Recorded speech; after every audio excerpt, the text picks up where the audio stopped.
All right, teammates, we are back once again. If this is your first time listening to the Move Swiftly podcast, welcome to the #1 show on innovative teamwork. Thank whoever brought you here. Shout out to Pod Match again. You guys are doing it. I was just telling my guests before that, because of Pod Match, it has brought back a lot of the guest elements that I had for this show when I first started. To my regular listeners, you already know what I'm about, right to the point. And today you are in for another treat. You're in for another treat because we're going to learn all about systems and the importance of systems in your business, the importance of utilizing your CRM, utilizing your scheduling, utilizing the technology that's made for you. And in turn, you're also going to get a huge lesson on entrepreneurship and actually what it takes to be in business and how to make sure your work environment is doing the things that it's going to be conducive to development. So with all that, it's John Burdett, the founder of Fast Slow Motion. Welcome to the Move Swiftly podcast. Oh, thanks so much for having me. I'm very honored to be on.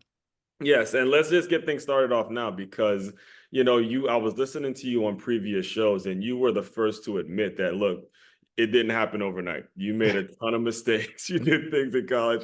I think you actually used the term that you didn't feel like you didn't even deserve some of the things that you got right out of college. So I think It's good to kind of just start off with your background, how you started in this business and, what happened since then. So I'll let you take it away.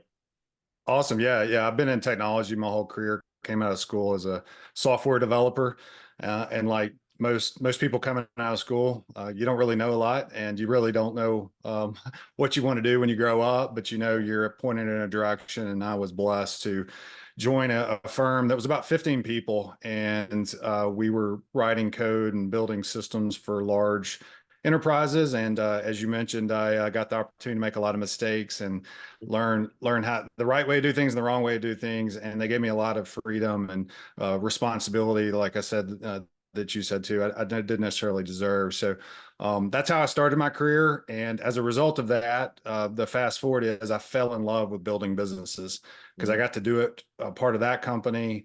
And that's what I've been doing over my career, is building software related businesses, both on the product side and the services side. So what year did you graduate college? I got out of college in 2000. So this is my 24th year being in the industry. Okay, so 2000, I'm trying to think back. This was before social media became a thing. This was before people became so heavily dependent on technology. What would you say then were like the biggest challenges compared to then to now, 24 years later, where, I mean, God, geez, you say no technology to somebody now, it's almost like they don't know what to do. So talk about a little bit about the differences in terms of what the challenges were in 2000 to the challenges that are in 2024. Yeah. So back then, the internet was fairly new. It was, people may remember the dot-com bubble and all these, everybody was building websites and web properties and all those kinds of things at the time. And you had to build most of that stuff from scratch. So there wasn't a lot of frameworks and applications that allowed you to do things. So even, the biggest difference now is all the larger enterprises had a huge competitive advantage, or heavily funded businesses had a huge competitive advantage because nobody could afford. AWS didn't exist. Well, you had to buy and maintain your own servers. You had to build your own applications from scratch. And nowadays, you can rent and lease all of these great tools so you can focus on building your business and building your business model. So it was really nice to kind of grow up in that age because I got to learn how to, make the watch and instead of just tell what time it was. I could understand how everything worked. And honestly, it helps me appreciate all the tools and things that we have today that we didn't before, back when you just had to do everything by hand. You had to have a lot of money and it took a lot of time to get to where you wanted to go. So, okay, so you're graduated college and you're working for these firms, when did it start to hit you that you were ready to branch out on your own? And then what were the challenges that came with that? Because as you're talking now, I'm thinking, man, there's just a lot of competition in that space. It's just a lot of, coding, whether it's this app, that app. And then me as a consumer, someone that is fairly intimidated by technology, I don't know what I'm paying for. I mean, look, I just, as long as I see the website, then I'm good. But someone like you, it's kind of hard to figure out, how do I get with someone like you and make Yeah. the right decisions? Yeah, so I became more self-aware of who I was and what I was good at about 10 years into my career journey. And what really kind of started happening is I'd help build up a business and I get really bored and frustrated with the next Right. level of growth because it was more managing and job type activities. And Exactly. I love the building aspect, like you said, deciding on the systems, the processes, the tools, onboarding the people, watching them thrive, kind of doing that design of the business and watching it scale. And so that's where I fell in love with entrepreneurship. So Mhm. about 6 years into that journey, a friend of mine asked me to join him out of his house to start a product company. He had already got it off the ground. And so I joined him as a partner. And so I was like, I'm going to build a product company now. And so we did that as well. Did that for about six I years. don't mean to cut you off. When you say Yeah. product company, is it like like the actual computer, or a product on websites, or like Software product. So it software was the name product? of the company was called Ticket Biscuit. So Okay. we were the first white label ticketing solution. So back then, really only Ticketmaster existed. You Hmm. had a few other competitors, but they did everything the same. They controlled all the fees. They sent you to their website, Hmm. and we built a solution so a venue or a comedy club could run their own ticketing system on their own website Wow. without having to use Ticketmaster. So we were the technology behind that, Hmm. and they were able to promote and send people to their website versus Hmm. Yeah, happen to Ticketmaster. They go to could control Ticketmaster. all fees. Right. They could control all pricing and they can do everything themselves. So we did that, and that was the product that we created. Nice, nice. And then how did that blow up for you, or how did that work after? Or? Yeah, I learned a lot of lessons in that business. So we were the first to do a lot in that industry. Um, I um, I learned a lot about industry dynamics and these big businesses and the entertainment industry and stuff like that.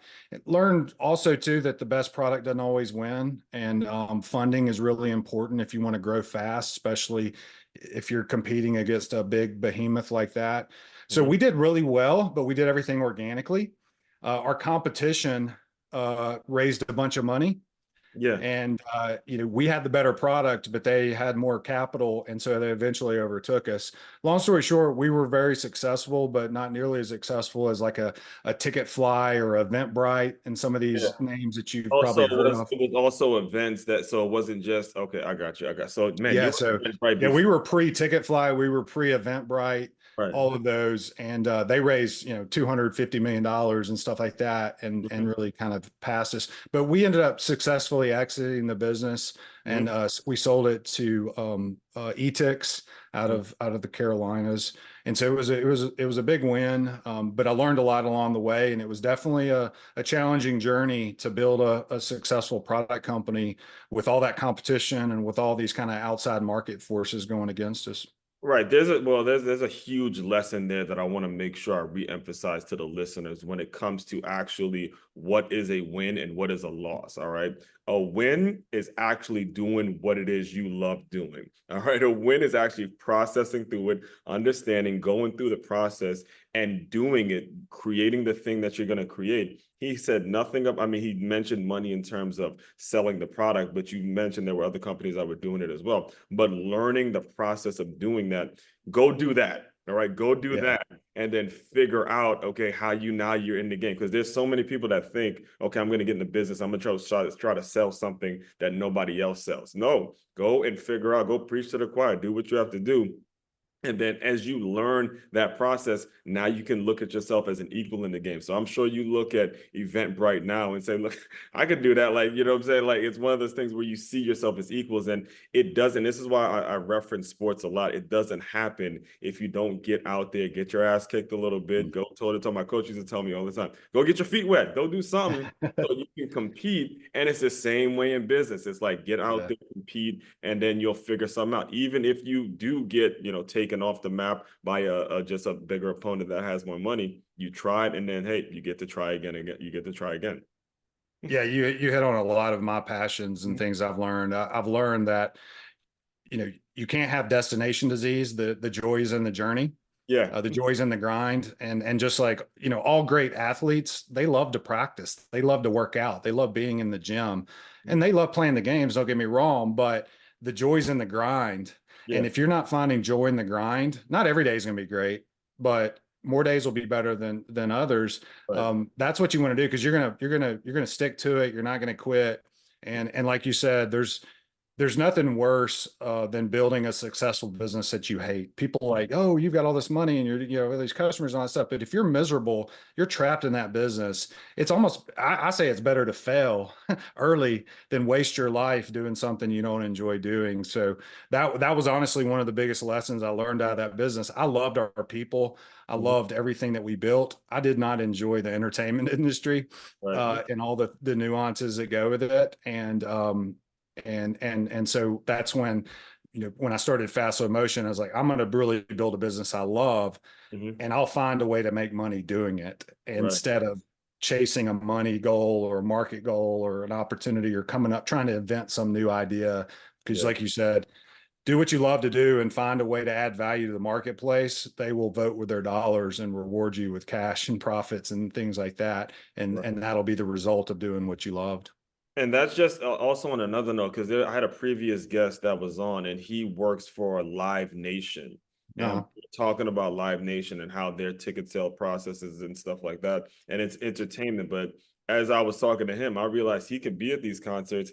He's not necessarily enjoying himself. He's making sure the lighting is fine. He's making sure, everything is being played on a certain time. And while everyone out there is enjoying themselves, having fun, they partying, but he's just making sure that this LED like this ad goes on this time, and or there's a process to everything. And that's where I want to kind of go to next in terms of when you decided to build Fast and Slow Motion. It's like, did you partner with Salesforce and did you partner with HubSpot, and how did these partnerships start to come about? Because CRM is very important, but it has mhm. to be used the right way. All right, what That's I'm exactly right. personally in my business is you can pay for a CRM all day. If you got no leads to put in there, you're just wasting your money every month. Yeah. All right. So how did you, Yeah. manage those partnerships and create those connections?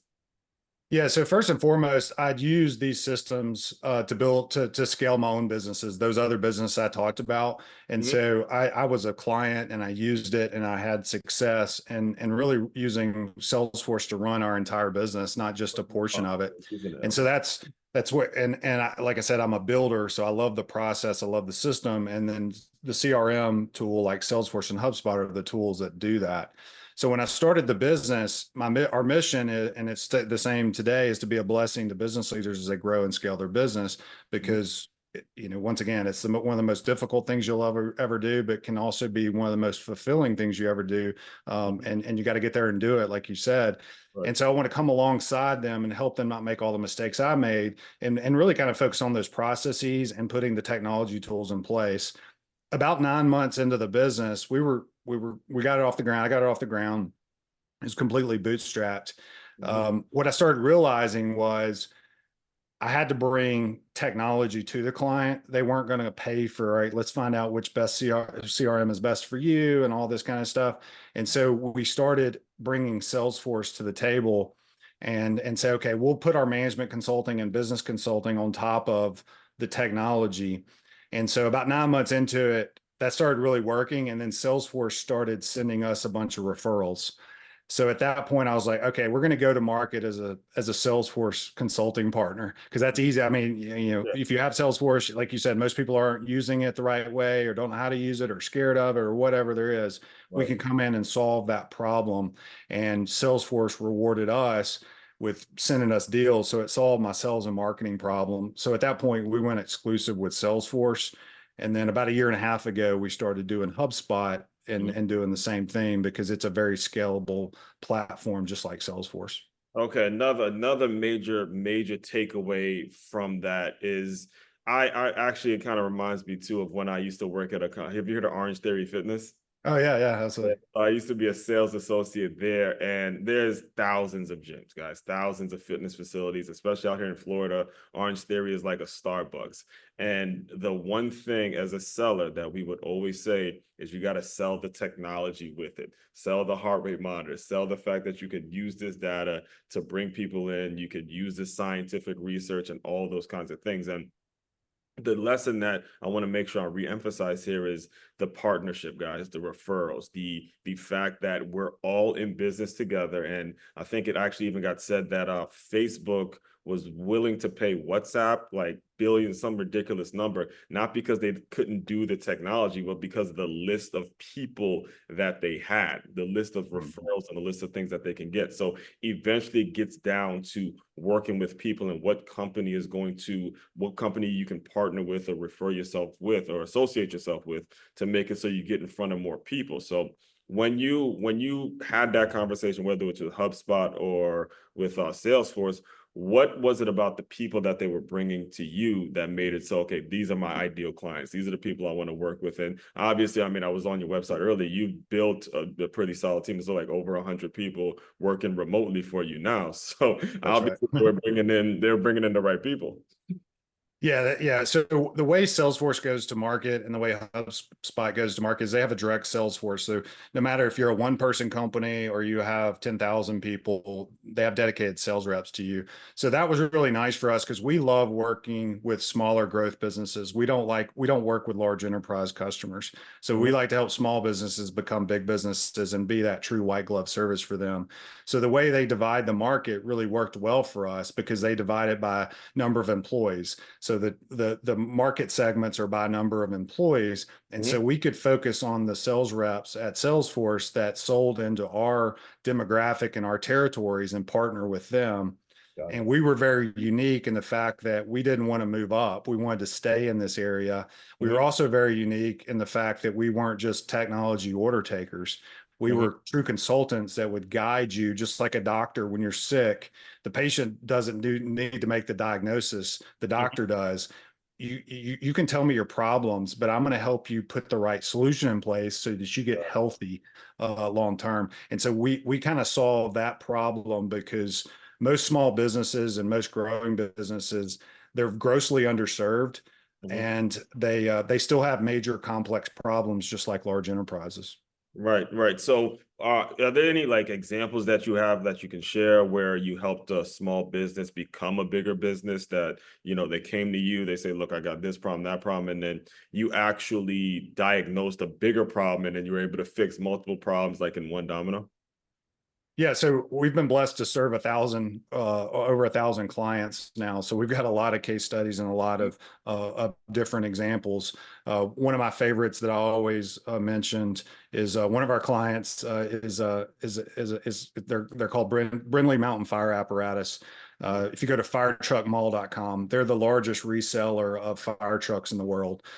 Once again, it was one of those, I didn't even know that existed. Telling you, like, I mean, and this is what Yeah, this is what I love about business. Who would even think of a yeah, it's like that? But you think it's about it, crazy, isn't like, it? who's gonna make multiple fire trucks, a brand new fire truck it's Yeah, not gonna happen. So they have to be resold. You go and that's what I love yeah, about business, man. I love it's that aspect. crazy. There's always something that you can sell. But go Yeah, ahead. totally. Yeah, go to their website, firetruckmall.com. Right. It's cool to check it out. But yeah, I mean, if you think about it, it's a massive problem Right. because there's a ton of volunteer um, fire departments and smaller city fire departments that can't afford multi-million-dollar trucks, so they've got to go buy used.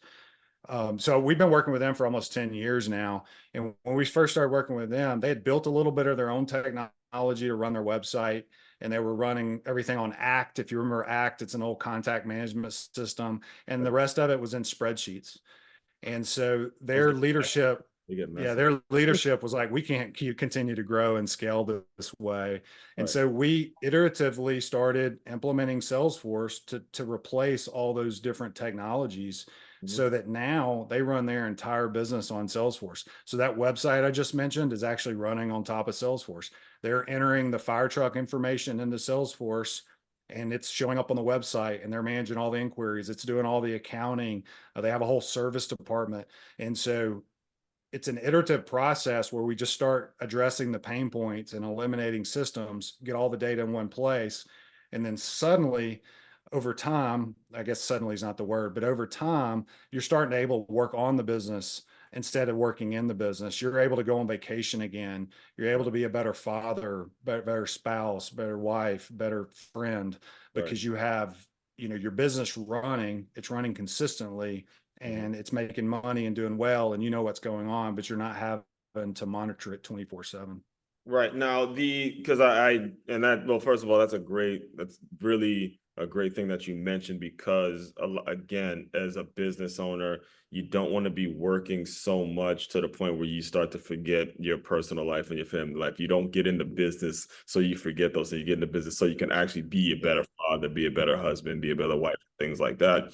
And so the question actually I have for you, because you have you have such a solid team. What is the criteria for anybody that may be listening that maybe want to help, your company be a part of it, whether they're an engineer, whether they have your background? What do you look for when it comes to employees or potential employees? Yeah, Because we you're have a growing, so you very don't have to, yeah. Yeah, we have a very defined, and this is the great topic of discussion because people in onboarding people, business, life is all about people. Business is all about people. If you're not building relationships and adding value to people, you're going to waste your life. And for, is the bottom line. So, we're all in the people business, no matter if you're professional services or you have products or whatever. And so we're very intentional about what we do and how we hire people.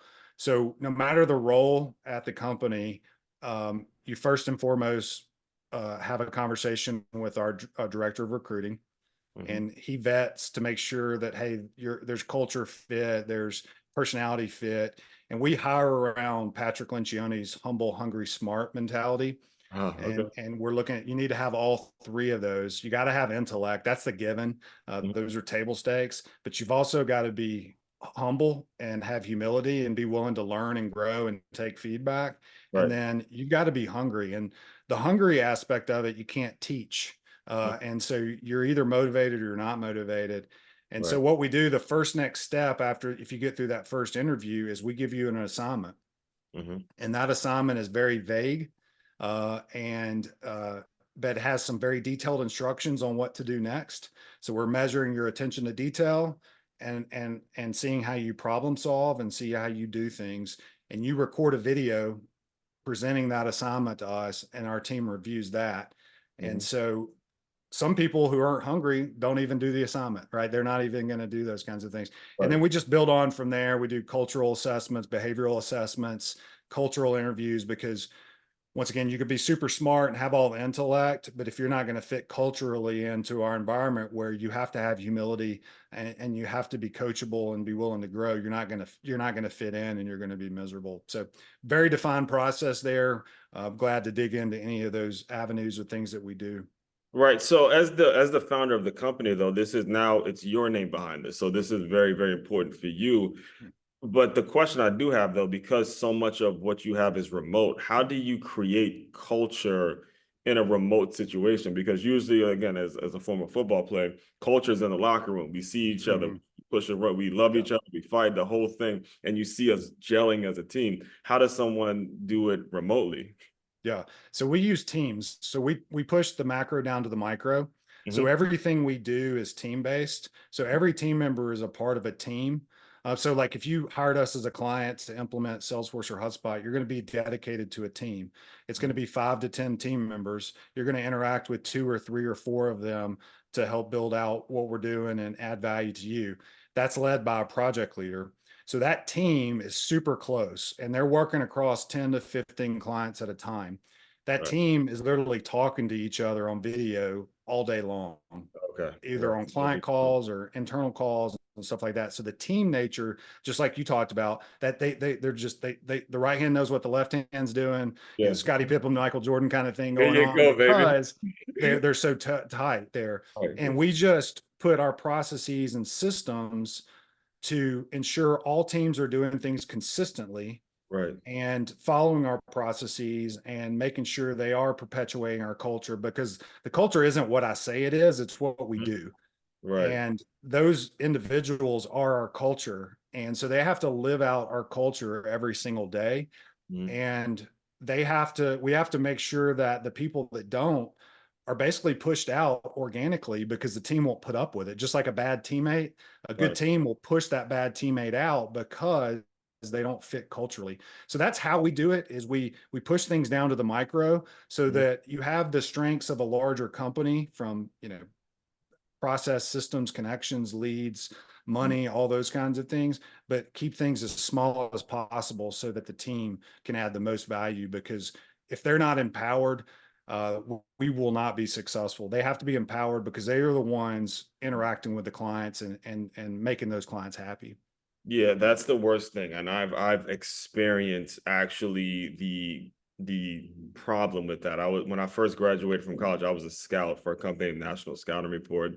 And our job as independent scouts to go recruit players and try Mhm. to charge them for a service. And I'm sitting there watching a basketball player. One of the dads comes up to me and says, "Hey, I talked to one of you guys. You guys took $3,000 from me. I never heard from the scout that previously recruited, and that hurts my business because I'm out Yeah. with the same company." So I cannot re-emphasize enough the importance of nailing down these systems, particularly for you as the business owner. Right? I love the fact that you mentioned, hey, it's my name now that's tied to this company. And if any client gets a bad review, like the one I just shared, now my company's at stake because I don't get to be interactive with this specific client. And these are things that you have got to make sure you do when you get into business. I've seen tons of people, tons of business owners just fail at this particular thing because in your own head, you have the vision to do what it is you got to do, but the people don't have that vision. There's people that you bring in, they just want to get paid. They feel like they deserve a certain salary. They get paid, and they just do whatever. So it's important that you vet that out. And